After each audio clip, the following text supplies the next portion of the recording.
Good morning viewers.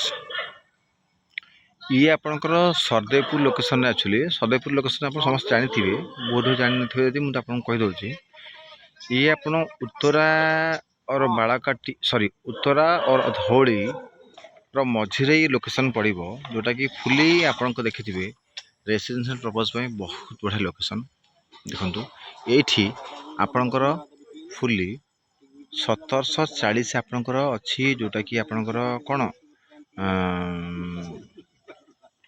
Area ये आप एलेजन घर प्लट ये प्लट डायमेंशन देखा कह गले ये जो प्लट आ देखुं आपंकर वाल ए वाल रु अप टू ये जो घर वाल जो वाल है पूरा फुली डेप्थ पूरा फुली स्क्वायर फुट गोटे गुंठु जगह आप कटई गुंठी अच्छी ये बहुत बढ़िया लोकेशन।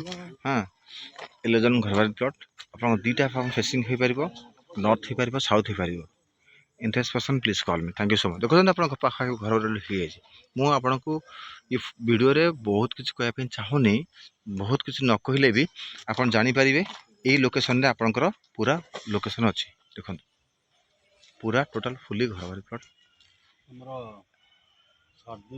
एक्सीलेंट लोकेशन एलेजन घर प्लट नॉर्थ फेसिंग साउथ फेसिंग फ्रंटेज के 30 फुट फ्रंटेज 1740 आप डिवाइड करदे 30 फुट फ्रंटेज जहाँ भी रहा बाकी आप डेप्थ रे बहुत बड़ा location. Interest person please call. Thank you so much.